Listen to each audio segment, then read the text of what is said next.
Shalom, mari kita mulai renungan hari ini. Kita akan menyanyikan lagu yang pertama.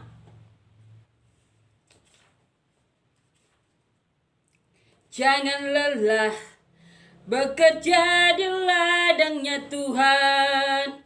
Roh Kudus yang beri kekuatan, yang mengajar dan menopang.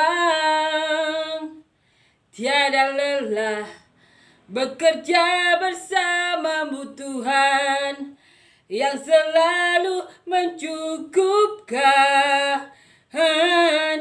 atas segalanya. Ratakan tanah bergelombang, timbunlah tanah yang berlubang, menjadi siap dibangun di atas dasar iman. Amin ya. Amin. Kita lanjutkan membaca dan merenungkan ayat firman Tuhan di Injil Yohanes pasal yang ke-8 ayat 1 sampai 11. Tapi di sini ini ya ada lanjutan dari perikop sebelumnya.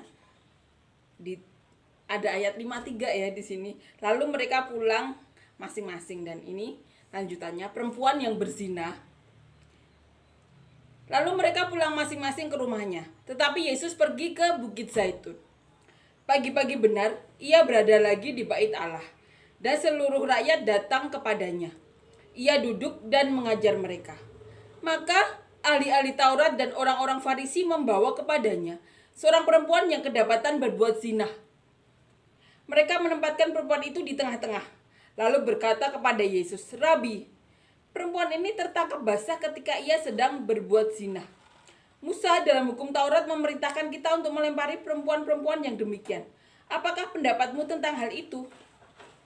Mereka mengatakan hal itu untuk mencobai dia, supaya mereka memperoleh sesuatu untuk menyalahkannya. Tetapi Yesus membungkuk lalu menulis dengan jarinya di tanah. Dan ketika mereka terus-menerus bertanya kepadanya, ia pun bangkit berdiri lalu berkata kepada mereka, "Barang siapa di antara kamu tidak berdosa, hendaklah ia yang pertama melemparkan batu kepada perempuan itu." Lalu ia membungkuk pula dan menulis di tanah. Tetapi setelah mereka mendengar perkataan itu, pergilah mereka seorang demi seorang, mulai dari yang tertua. Akhirnya tinggallah Yesus seorang diri dengan perempuan itu yang tetap di tempatnya. Lalu Yesus bangkit berdiri dan berkata kepadanya, "Hai perempuan, di manakah mereka? Tidak adakah seorang yang menghukum engkau?" Jawabnya, "Tidak ada Tuhan." Lalu kata Yesus, "Aku pun tidak menghukum engkau. Pergilah dan jangan berbuat dosa lagi mulai dari sekarang." Amin ya. Amin. Judul perikop, perempuan yang berbuat zina. Suatu kisah yang dialami Tuhan Yesus yang sering sekali kita dengarkan. Bagaimana perempuan ini akhirnya menjadi pengikut Tuhan Yesus. Nah, di sini diceritakan ketika Tuhan Yesus setelah kejadian di bait Allah, saat dia ke Yudea, saat Tuhan Yesus pergi ke diam-diam ke Yudea. Saat itu ada acara Pondok Daun, tapi Tuhan Yesus ke bait Allah. Setelah kejadian Tuhan Yesus dibela Nikodemus karena orang-orang Farisi, pimpinan itu kan menyuruh penjaga untuk menangkap Tuhan Yesus. Tapi mereka tidak mau menangkap Tuhan Yesus karena mereka belum pernah bertemu orang yang berkata-kata seperti ini. Nah, kemudian kan pemimpin Farisi itu marah ya kepada penjaga-penjaga tersebut karena tidak menangkap Tuhan Yesus. Nah, setelah itu kan mereka pergi masing-masing setelah Nikodemus membela Tuhan Yesus. Setelah kejadian itu Tuhan Yesus ke Bukit Zaitun. Nah, saat itu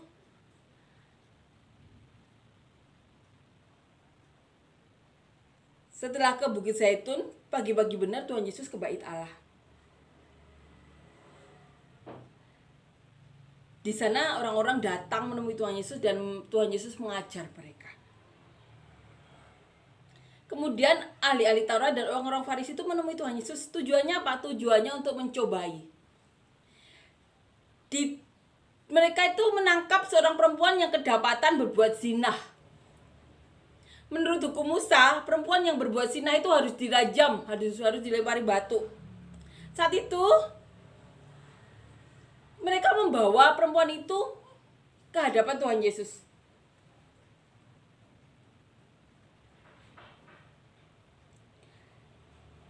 Ini perkataan ahli-ahli Taurat, orang-orang Farisi tersebut. Rabi, perempuan ini tertangkap basah ketika ia sedang berbuat zina. Musa dalam hukum Taurat memerintahkan kita untuk melempari perempuan-perempuan yang demikian. Apakah pendapatmu tentang hal itu?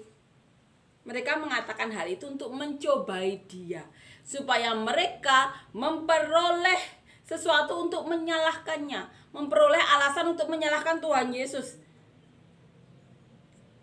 Dan setelah Tuhan Yesus mendengar perkataan mereka, Tuhan Yesus membungkuk ya, menulis dengan jarinya di tanah. Jadi Tuhan Yesus menulis di tanah. Orang-orang Farisi, ahli-ahli Taurat itu mereka terus bertanya kepada Tuhan Yesus. Dan kemudian Tuhan Yesus bangkit, berdiri dan berkata kepada mereka, barang siapa di antara kamu tidak berdosa, hendaklah ia yang pertama melemparkan batu kepada perempuan itu. Lalu Tuhan Yesus membungkuk kembali dan menulis lagi di tanah. Nah, setelah mendengar perkataan Tuhan Yesus ini, orang-orang itu satu demi satu menyingkir. Satu demi satu menyingkir. Di sini ditulis, tetapi setelah mereka mendengar perkataan itu, pergilah mereka seorang demi seorang, mulai dari yang tertua. Akhirnya di sini dikatakan, tinggallah Yesus seorang diri dengan perempuan itu yang tetap di tempatnya. Jadi saat Tuhan Yesus habis menulis-nulis itu ya, orang-orang itu menyingkir dengan diam-diam. Maksudnya tidak bersuara. Tuhan Yesus pun sampai tidak tahu mereka pergi kemana. Di sini dikatakan, lalu Yesus bangkit dan berkata kepadanya, dan berkata kepada perempuan itu, ini kata Tuhan Yesus, hai perempuan, di manakah mereka? Tidak adakah seorang yang menghukum engkau?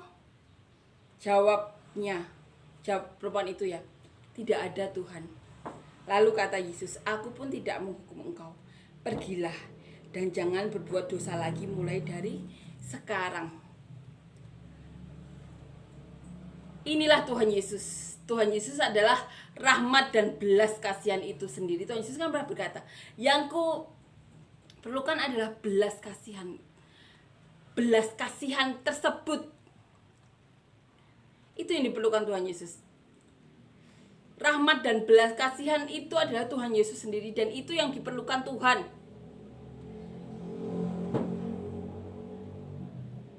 Yang diminta Tuhan kepada para manusianya, kasihilah orang-orang sekitarmu, karena Tuhan Yesus katakan sendiri kan, orang-orang yang lapar, yang sakit, yang dipenjara, yang buta, yang terpinggirkan, gitu, Tuhan Yesus itu ada di situ.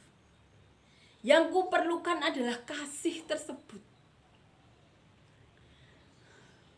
Itu perkataan Tuhan Yesus. Itu yang diperlukan Tuhan Yesus, yang dilakukan umat manusia untuk saling mengasihi. Tuhan Yesus sampai berkata, orang yang sakit, orang yang dipenjara, aku tuh ada di situ. Kenapa kamu tidak memberi aku makan saat aku lapar, tidak memberi aku baju saat aku telanjang? Yang diperlukan Tuhan itu adalah belas kasihan. Karena apa? Tuhan Yesus itu rahmat dan belas kasihan itu sendiri. Ini buktinya, Tuhan Yesus berdiri di atas hukum Taurat saat orang-orang Farisi, ahli-ahli Taurat mencobai Tuhan Yesus. Amin ya, benar-benar menguatkan kita. Dan dampaknya apa? Perempuan ini adalah saksi pertama saat Tuhan Yesus bangkit. Perempuan ini yang selalu mengiring Tuhan Yesus, ikut Tuhan Yesus. Karena apa? Karena dia telah diselamatkan manusia. sama-sama punya hutang, satunya 50, satunya 500.000, sama-sama dilunaskan. Yang 500.000 ini Tuhan ajarkan pasti rasa cintanya lebih besar. Karena apa? Sama-sama diampuni, tapi dosanya itu lebih besar, tapi sama-sama diampuni, pasti lebih mengasihi. Dan ini perempuan seperti ini yang diselamatkan Tuhan Yesus, ini selalu mengiring Tuhan Yesus. Amin ya. Memberi Tuhan Yesus minyak zaitun, mengurapi Tuhan Yesus saat orang-orang seperti Yudas mengatakan itu pemborosan. Dan Yesus berkata, ini adalah pengurapan bagiku. Sebelum aku mati, atau sebelum waktu itu Tuhan juga diurapi kakinya oleh perempuan juga ya. Dia mengurapi kakiku saat aku datang, kau bahkan tidak mengurapi kepalaku. Dia tuh mengurapi kakiku. Kamu bahkan mengurapi kakiku, mengurapi kepalaku aja tidak. Karena apa? Karena sama-sama diampuni, diselamatkan. Yang dosanya 50 atau punya hutang 50 sama yang 500.000 sama-sama dilunaskan, sama-sama selamat.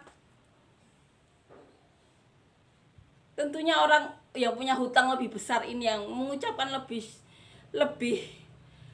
rasa terima kasih yang lebih, ucapan syukur yang lebih. Begitu juga manusia, kita itu semuanya orang berdosa. Mau dosa kecil, dosa besar itu sama saja di mata Tuhan.